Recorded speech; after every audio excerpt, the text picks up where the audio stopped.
Welcome back to the Photaudiography podcast. I'm your host Luke, and today I'll be giving an overview of post-production workflows and how to manage post-production with photography. First, I would like to say that post-production does not equal photo editing. Photo editing is an important part of post-production with photography, but it is not the only thing to consider. I'm going to give an outline of a sample post-production workflow and give some details in this episode, and in the next episode of the podcast, I will dive deeper into talking more specifically about editing workflow in greater detail. Here are the overview of steps that are included in photography post-production: importing images, organizing and renaming, adding metadata and keywords, selecting the good images, correcting and editing, output, archiving and backing up, and cataloging. The importance of knowing these steps in a post-production workflow is important to keep your images organized, avoid deleting important images, and having a system to search within your images for a specific photo. Even if you are a hobbyist photographer, you'll find that you have an overwhelming amount of photos that you do not know how to organize and categorize. This is why having a good workflow routine is important. Once it becomes routine, it won't be a chore to have a large collection of photos, and you'll be able to easily search for and find what you're looking for. The first step in the post-production workflow is importing your images to your computer. You can import your images by connecting your camera to your computer with a cable or using a memory card reader to transfer the photos. I personally recommend using a memory card reader since it is usually faster. The next step is to organize and rename your photos. You will likely be using your computer's operating system's file manager to organize your photos into folders. Find a system that works for you and stick with it. For example, I organize my photos in folders by decade, then by year, then by month, then by event. This makes the most sense for me and for my photos, but you may have a system that you find works better for you. Personally, I do not usually rename my images since they're usually coming from one camera. If you have images coming from multiple cameras, it may be a good idea to rename them since the file names from your cameras may be the same, especially if the files are coming from cameras that are from the same brand. After organizing and renaming comes adding metadata and keywords. Adding metadata such as geotagging is important if you have photos from, let's say, a trip and you want to remember where the photo was taken. Many new cameras have built-in GPS that saves this location information, but not all cameras have this. Also, adding keywords is important when looking for specific images with, for example, a specific person, animal, or object so that it can be easily found in the future. The next step in the post-production workflow is to select the good images. This step is similar to the organize and renaming step where you have a lot of freedom to do with it how you would like. Often I will quickly look through my photos, and if any are blurry, out of focus, or extremely over or underexposed, I drag them into a subfolder that I name Rejects. Afterward, when I import my folder into Adobe Lightroom, I can see the photos in greater detail, and I use a green label for photos I will keep, a yellow label for photos that I might keep, and then a red label for photos that I don't think I will use.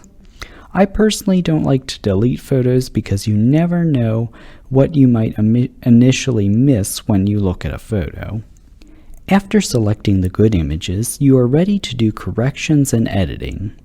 The next podcast will go in greater depth about editing workflows, but I did want to mention that once you have your images imported, organized, keywords added, and the good photos selected, you are ready to edit. Editing is not a requirement of photography. If you do not like heavily edited photos, you don't have to edit your photos very much. Sometimes photos need slight adjustments or cropping. However, editing is an extremely important part of the process because of the next step in the post-production workflow, which is output. Once your images are edited, you will need to output them.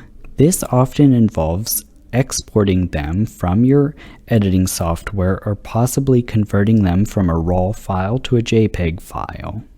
The output step is also when you would print your images.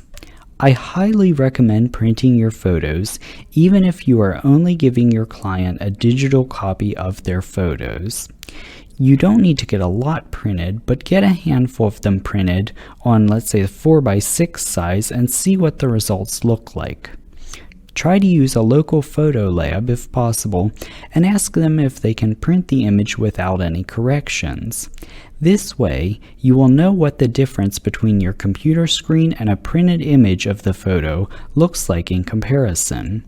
Photo labs will often adjust photos to make them brighter before printing, because often images appear darker when printed because a computer screen or cell phone is backlit, which means that the image is lighted up from behind. A physical printed photo only reflects the ambient light. For a longer rant about why I think you should print your photos, check out the episode I did regarding printing your photos. But overall, I just want to drive home the fact that even if you don't think your photos need edited, it's a good idea to get them printed and see how they look on paper rather than on a screen. Also, I think it's a good idea that you give your client a few printed photos since their computer or phone screen is different from your computer's screen, so that they can see what a printed image will look like from the digital files that you've given them. You don't need to print all the photos, but if you have a handful, that should suffice. The next step in the post-production workflow is archiving and backing up. On the podcast episode called Memory Cards and Storage, I talk more in depth about how important backing up your work is. You want to make sure you have a permanent solution for storing your photos long-term in multiple locations. For me, I have a file server that is connected to a backup that runs every hour. I also run a monthly backup of my file server that I keep the monthly backup at a separate location. Extremely important images I keep on cloud storage for safekeeping. Online storage is a great way to back up your photos, but it can be more expensive than local storage. For example, you get some storage if you subscribe to the Adobe Creative Cloud, but this may not be sufficient for all of your files. You could use an online storage system such as Adobe Creative Cloud for your current projects, and when you're finished, you could move them off the cloud storage onto a local server or computer. The final step of the post-production workflow is cataloging. Cataloging is similar to what you would think of as a card catalog in a library that is used to find books easily. Cataloging your photos is a similar idea. You want to make sure you have all your photos saved correctly and have the metadata updated so that you can search your image library quickly and easily to find what you're looking for. As with anything in photography, this outline is a guide to help you find a workflow that works best for you and your photography. This has hopefully been general enough not to make you feel overwhelmed, but also at the same time specific enough to make sure you're helping yourself organize all your photos and have a streamlined production with the post-processing of your photos. On the next podcast, I will go more in depth and suggestions for your editing workflow. Alright, well I think that's enough bad advice I have for you for now, so I'll see you later, Shutterbugs.